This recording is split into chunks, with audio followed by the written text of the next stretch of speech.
بہت کثرت سے ائمہ نے اس کو روایت کیا. حدیث سن لیجئے, اس پر بڑی شاندار ایمان افروز اور علمی بحث بھی آئے گی. جو میں نے پہلے کہا تھا اس کی سند پر سب چیزیں آئیں گی. عثمان بن حنیف روایت کرتے ہیں کہ آقا علیہ السلام کی مجلس میں ہم بیٹھے تھے, صحابہ کرام. ایک شخص جو نابینا تھا, یہ بات سننے والی ہے, ایک شخص جو بولیے نابینا تھا, وہ آقا علیہ السلام کی بارگاہ میں آیا. ان رجلا ضریر البصر اتى النبی صلی اللہ علیہ وسلم فقال ادعو اللہ لی ان یعافینی. آقا علیہ السلام کی بارگاہ میں آیا ایک نابینا شخص, عرض کیا یا رسول اللہ دعا فرما دیں. بڑی توجہ کی بات ہے, اس نے عرض کیا دعا فرما دیں کہ اللہ مجھے شفا دے دے. اس پر آقا علیہ السلام نے فرمایا فقال ان شئت اخرت لک وہو خیر. اگر تو چاہے اور نابینا ہی رہنے پر صبر کرے, نابینا ہی رہنے پر صبر کرے, تو میں دعا کو مؤخر کر دوں, اس سے بڑا کچھ آگے مل جائے گا تو تمہارے لیے اچھا ہوگا. وَإِن شِئْتَ دَعَوْتُ, اگر تو چاہے تو میں دعا کر دوں. اس نے عرض کیا یا رسول اللہ نہیں, دعا کر دیں تاکہ نابینا پن چلا جائے, بینائی آ جائے. آقا علیہ السلام نے فرمایا پھر اٹھ. فَأَمَرَهُ أَن يَتَوَضَّأَ فَيُحْسِنَ وُضُوءَهُ وَيُصَلِّيَ رَكْعَتَيْنِ. اٹھ, وضو کر اور اچھا وضو کر اور 2 رکعت نفل پڑھ. اور نفل پڑھ کے آقا علیہ السلام نے دعا سکھائی. یہ دعائے وسیلہ ہے, یہ دعائے وسیلہ ہے. دعا سکھائی کہ نفل پڑھ کے گھر جا اور یہ دعا کر اللہم انی اسألک, اے اللہ میں تجھ سے سوال کرتا ہوں, وَأَتَوَجَّهُ إِلَيْكَ بِمُحَمَّدٍ نَبِيِّ الرَّحْمَةِ, اور میں تیرے حضور تیرے نبی رحمت حضرت محمد مصطفیٰ کا وسیلہ دیتا ہوں. یہ آقا علیہ السلام نے خود تلقین کی, تربیت کی, خود پڑھائی دعائے وسیلہ کہ میں تیرے حضور محمد مصطفیٰ کا وسیلہ دے کر دعا کرتا ہوں. اور پھر کہنا یا محمد, پھر مجھے پکارنا. ٹھہرو بھائی, کیا کر رہے ہیں آپ؟ پھر مجھے پکارنا, کہنا یا محمد صلی اللہ علیہ وسلم انی قد توجہت بک الی ربی فی حاجتی ہذہ لتقضی اللہم فشفع فی. پھر مجھے پکار کے کہنا یا رسول اللہ میں آپ کے وسیلے سے اللہ کی بارگاہ کی طرف متوجہ ہوا ہوں, میری حاجت پوری کر. اس کو امام ترمذی نے, نسائی نے ابن ماجہ میں روایت کیا. الفاظ ابن ماجہ کے اور ترمذی کے, اور امام احمد بن حنبل نے روایت کیا. اور امام ترمذی نے کہا ھذا حدیث حسن صحیح. امام ابو اسحاق نے کہا ھذا حدیث صحیح. امام حاکم نے کہا ھذا حدیث صحیح علی شرط الشیخین. امام حیثمی نے کہا حدیث صحیح. اور سعودی عرب کے فوت شدہ علامہ البانی ایک محدث تھے سلفی, انہوں نے اپنے سلسلہ حدیث صحیحہ میں لکھا قال الالبانی حدیث صحیح, کہا حدیث صحیح ہے. امام احمد بن حنبل نے روایت کی, وہ شخص گیا, وضو کیا, اس نابینا نے 2 نفل پڑھے. نفل پڑھ کے آقا علیہ السلام کو پکار کر یا محمد کہہ کر آپ کے وسیلہ سے اللہ کے حضور دعا کی. عثمان بن حنیف کہتے ہیں فواللہ ما تفرقنا ولا طالبنا الحدیث حتی دخل الرجل وکأنہ لم یکن بہ در قط. عثمان بن حنیف کہتے ہیں آقا علیہ السلام نے اسے بھیج دیا تھا کہ گھر جا کر وضو کر کے نماز پڑھنا اور 2 نفل پڑھ کے یہ دعا میرے وسیلے سے کرنا اور مجھے پکار کر اللہ سے میرے وسیلے سے مانگنا. ہم کہتے ہیں حضور کی بارگاہ میں ابھی بیٹھے تھے, بات چیت چل رہی تھی, زیادہ دیر نہ گزری تھی کہ وہ شخص پلٹ کر حضور کے وسیلے سے دعا کر کے اپنے گھر سے واپس آ گیا. اور کہتے ہیں خدا کی قسم ابھی ہم اٹھے نہ تھے, پلٹ کر آیا تو اس کی آنکھیں بینا ہو چکی تھیں.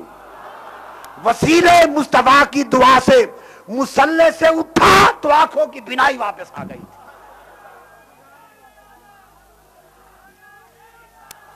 یہاں پر اس حدیث کے بیان کو ختم کرتا ہوں, یہ پیغام دیتے ہوئے کہ لوگوں, آقا علیہ الصلوۃ والسلام کا وسیلہ, آقا علیہ السلام کا توسل, اور کل حضور کے وسیلے کے ساتھ توسل اولیاء بھی آئے گا، توسل صالحین بھی آئے گا، تاکہ قیامت تک اور آج بھی اگر کسی کا وسیلہ پیش کرنا ہے تو سنت رسول اللہ پاک کی کیا بتاتی ہے. مگر ذہن میں رکھ لو کہ دینے والا اللہ کی ذات ہے، مگر آقا علیہ السلام کے وسیلے سے طلب کرنا اور حضور کے وسیلے سے پانا، یہ آدم علیہ السلام کے زمین سے اترنے سے لے کر تاجدار کائنات کی بعثت تک، اور آقا علیہ السلام کی بعثت سے لے کر آج تک، اور آج سے لے کر یوم قیامت تک، آخری جملہ خدا کی عزت کی قسم، قیامت کا دن ہوگا، سورج سوے نیزے پر ہوگا، لوگوں کے آدھے آدھے کانوں تک پسینہ ہوگا، عالم انسانیت پسینے سے شرابور ہوں گے، اور حساب و کتاب ابھی شروع نہ ہوا ہوگا. لوگ قیامت کے دن کی ہولناکیوں سے تھر تھر کانپ رہے ہوں گے، کسی کو کوئی سبیل اور کوئی راستہ سوجھ نہ رہا ہوگا کہ اب قیامت کے دن کی اس مشکل اور آفت سے نجات کیسے ملے. رب کائنات کی عزت کی قسم، صحیح بخاری کی حدیث ہے، کل آئے گی کہ قیامت کے دن قیامت کی ہولناکیوں سے نجات پانے کے عمل کا آغاز بھی کل کائنات کے لیے حضور کے وسیلے سے ہوگا،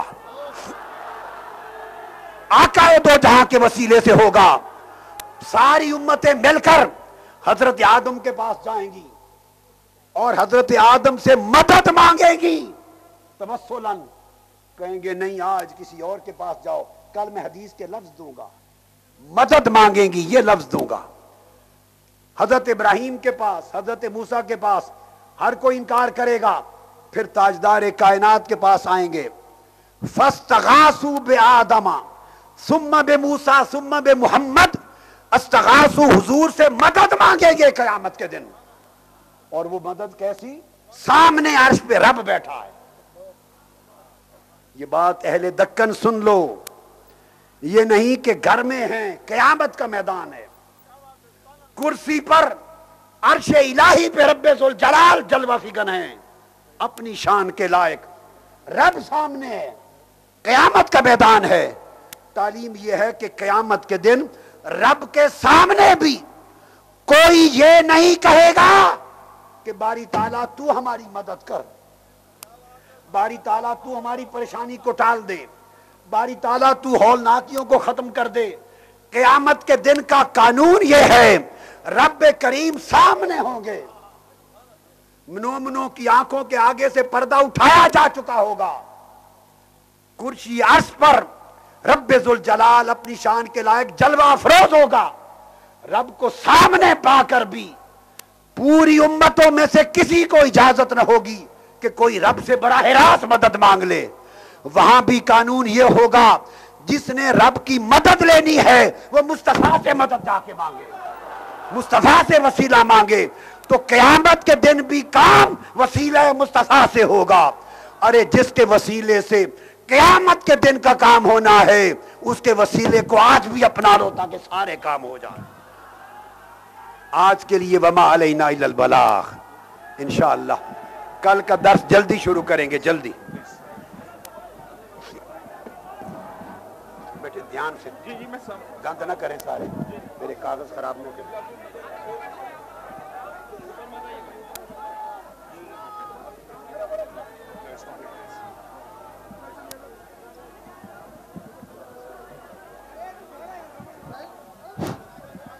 نعرہ تکبیر، نعرہ رسالت، نعرہ حیدری، نعرہ غوث، مجدد رواسدی، مجدد رواسدی، ذوالفقار حیدری، ذوالفقار حیدری، دین حق کے ہے ولی، دنیا جس پہ مر مٹی، ریوائیور آف دی سینچری.